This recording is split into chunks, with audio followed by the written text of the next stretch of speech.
Panchamasali 2A ಮೀಸಲಾತಿ ಹೋರಾಟವನ್ನು ತಡೆಯೋದಕ್ಕೆ ನಿರ್ಬಂಧ ಆದೇಶ. ಬೆಳಗಾವಿಯ ಜಿಲ್ಲಾಡಳಿತ ನಿರ್ಬಂಧವನ್ನ ನೀಡಿದೆ. ಆದೇಶಕ್ಕೂ ಡೋಂಟ್ ಕೇರ್ ಅಂತಿದ್ದಾರೆ ಜಯ ಮೃತ್ಯುಂಜಯ ಸ್ವಾಮೀಜಿ. ನಾಳೆ ನಡೆಯುವಂತಹ ಟ್ರ್ಯಾಕ್ಟರ್ ಹೋರಾಟ ಏನಿದೆ ಅದನ್ನ ತಡಿಬೇಕು ಅಂತ ಈಗ ಅಲ್ಲಿನ ಆಯುಕ್ತ ವೇಡಾ ಮಾರ್ಟಿನ್ ಅವರೇ ಬಂದರೂ ಕೂಡ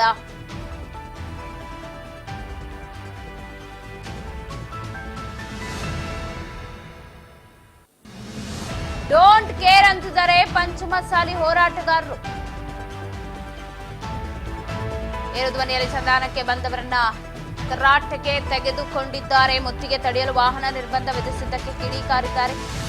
ಪಂಚಮಸಾಲಿ ವಕೀಲ ಘಟಕದ ಮುಖಂಡ ಆರ್ಪಿ ಪಟೇಲ್ ಆಕ್ರೋಶ ವ್ಯಕ್ತಪಡಿಸಿದ್ದು, ಏರುಧ್ವನಿಯಲ್ಲಿ ಸಂಧಾನಕ್ಕೆ ಬಂದವರನ್ನ ತರಾಟೆಗೆ ತೆಗೆದುಕೊಂಡು ಮುತ್ತಿಗೆಯನ್ನ ತಡೆಯೋದಕ್ಕೆ ಮುಂದಾದಾಗ ವಾಹನ ನಿರ್ಬಂಧ ಮಾಡಿದ್ದಕ್ಕೆ ಕಿಡಿಕಾರಿದ್ರು. ನಾವು ಹೋರಾಟ ಹೇಗ್ ಮಾಡೋದು ಈ ತರ ತಡೆದ್ರೆ ಅಂತ ಹೇಳ್ತಾ ಆಕ್ರೋಶವನ್ನ ಹೊರ ಹಾಕಿದ್ರು.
ಮುತ್ತಿಗೆ ತಡೆಯೋದಕ್ಕೆ ವಾಹನ ನಿರ್ಬಂಧ ವಿಧಿಸಿದ್ದಕ್ಕೆ ಕಿಡಿಕಾರಿದ್ದು ಪಂಚಮಸಾಲಿ ಹೋರಾಟ. ಅದು ಮಧ್ಯಸ್ಥಿಕೆ ವಹಿಸಕ್ಕೆ ಬಂದಿದ್ದಂತಹ ವೇಡಾ ಮಾರ್ಟಿನ್ ಆಗಿರಬಹುದು, ಅವರ ಪರ ವಕೀಲರಾಗಿರ್ಬೋದು, ಎಲ್ಲರೂ ಕೂಡ ತರಾಟೆಗೆ ತೆಗೆದುಕೊಂಡಿದ್ರು. ಸೊ ನಾಳೆನೂ ಕೂಡ ನಾವು ಹೋರಾಟ ಮಾಡೇ ಮಾಡ್ತೀವಿ ಅಂತ ಹೇಳಿ ಯಾರೂ ಕಾಂಗ್ರೆಸ್ ನಾಯಕರು ಧ್ವನಿ ಎತ್ತುತ್ತಿಲ್ಲ. ನಾವು ಇದನ್ನ ಇಲ್ಲಿಗೆ ಬಿಡೋ ಸಾಧ್ಯತೆ ತುಂಬಾ ಕಡಿಮೆ ಇದೆ ಅಂತ ಹೇಳಿ ಜಯ ಮೃತ್ಯುಂಜಯ ಸ್ವಾಮೀಜಿಯ ನೇತೃತ್ವದಲ್ಲೇ ಹೋರಾಟಕ್ಕೆ ಮುಂದಾದ್ರು.